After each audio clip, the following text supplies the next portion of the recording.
الحمد للہ رب العالمین والعاقبۃ للمتقین والصلاة والسلام علی اشرف الانبیاء والمرسلین اعوذ باللہ من الشیطان الرجیم ونريد أن نمن على الذين استضعفوا في الأرض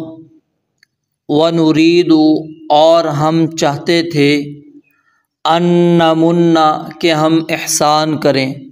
احسان وہ تحفہ ہوتا ہے، وہ عطیہ ہوتا ہے جو کسی عوض کے بغیر دیا جائے۔ ونريد اور ہم چاہتے تھے ان نمن کہ ہم احسان کریں علی الذین ان لوگوں پر جو استضعفوا نہایت کمزور کر دیے گئے، فی الارض زمین میں، ونجعلہم اور ہم انہیں بنائیں ائمۃ پیشوا، ونجعلہم الوارثین اور ہم بنائیں انہی کو وارث۔ اللہ رب العالمین یہ بات بیان فرماتے ہیں اس آیت کے اندر، جیسا کہ گزشتہ آیت کے اندر ہم نے پڑھا کہ فرعون نے بنی اسرائیل کو کمزور کرنے کے لیے انتہائی ظلم کیا، اور کس طرح یہ ہو سکتا ہے کہ اللہ رب العالمین کی رحمت وہ فرعون کے اس ظلم کو برداشت کرتی رہتی۔ آخر اللہ تعالیٰ نے مظلوموں کی مدد کرنی تھی، اور خاص طور پر جب مظلوم قوم مسلمان ہو۔ سیدنا عبداللہ بن عباس رضی اللہ تعالیٰ عنہ بیان کرتے ہیں کہ نبی علیہ الصلوۃ والسلام نے جب سیدنا معاذ بن جبل رضی اللہ تعالیٰ عنہ کو یمن کی طرف بھیجا تو آپ علیہ الصلوۃ والسلام نے ان کو ایک یہ بات بھی بیان کی تھی کہ اتقی دعوت المظلوم فإنہ لیس بینہا وبین اللہ حجاب، کہ مظلوم کی بد دعا سے اپنے آپ کو بچا کر رکھنا، کیونکہ اس کے درمیان اور اللہ رب العالمین کے درمیان کوئی پردہ نہیں ہوتا، کوئی آڑ نہیں ہوتی۔ وہ پکارتا ہے، اللہ رب العالمین اس کی پکار کو فوراً سنتے ہیں، اور اللہ رب العالمین اس کی مدد کرتے ہیں۔ تو اللہ رب العالمین فرماتے ہیں وَنُرِيدُ اور ہم چاہتے تھے ان نمن کہ ہم احسان کریں،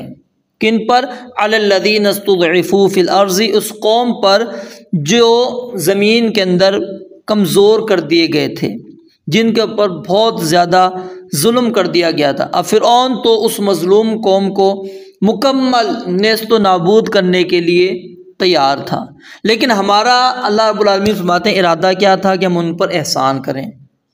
اور اللہ رب العالمین نے پھر احسان کیا بنی اسرائیل پر کہ فرعون سے نجات دلوائی، اور پھر اس کے بعد اللہ رب العالمین نے صرف نجات نہیں دلوائی، وَنَجْعَلَهُمْ أَئِمَّةً، اور اللہ کہتے ہیں ہم ساتھ میں ان کو حکمرانی دینا چاہتے تھے، اقتدار دینا چاہتے تھے، تاکہ کوئی بندہ کبھی بھی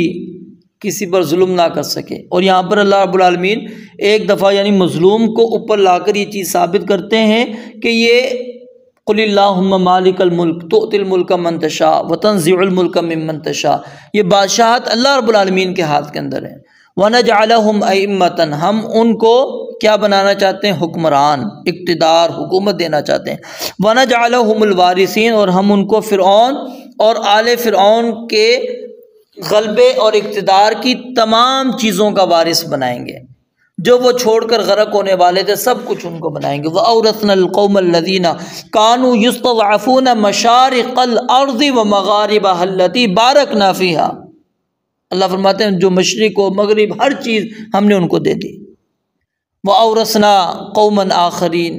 وَأَوْرَثْنَا بنی اسرائیل، ہم نے بنی اسرائیل کو وارث بنا دیا۔ تو اللہ رب العالمین فرماتے ہیں ایک طرف ظلم کر رہا تھا فرعون، لیکن دوسری طرف ہمارا ارادہ کیا تھا کہ ہم کمزور لوگوں پر احسان کریں گے،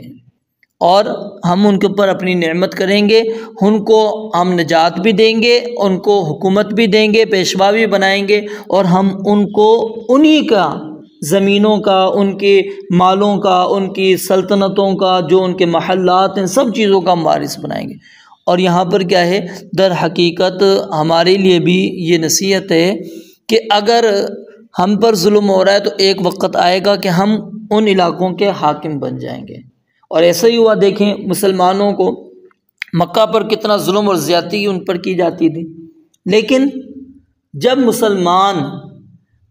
مدینہ آئے ہجرت کر کے، مجبور ہو کر ان کو نکال دیا گیا مکہ سے، وہ مدینہ آ گئے، اس کے بعد اللہ رب العالمین نے فتح مکہ کی صورت کے اندر مکہ ان کو دے دیا۔ تو یہ اللہ رب العالمین کے فیصلے ہیں، کب اللہ رب العالمین نے کرنی، اور اللہ کہتے ہیں یہ ہم احسان کریں گے، اور خاص طور پہ جب مظلوم مسلمان ہو۔ اذن للذین یقاتلون بانہم ظلموا، یہ جہاد بھی اس لیے اللہ رب العالمین نے اجازت دی نا کہ مظلوموں کی مدد کے لیے، کہ ظلم تم پر ہوا ہے تم اس لیے جہاد کرو۔ تو اللہ رب العالمین نے گویا کہ اس آیت کے اندر ہمیں تسلی دی ہے کہ اگر تم پر کوئی ظلم اور زیادتی کر رہا ہے تو پریشان نہ ہو، اللہ رب العالمین ضرور تم پر احسان کرے گا، اور ضرور اللہ تعالیٰ تمہیں ان کے ظلم سے نجات دلائے گا، اور اللہ تعالیٰ تمہیں ائمہ بنائے گا، اور اللہ تعالیٰ تمہیں انہی کا وارث بنائے گا۔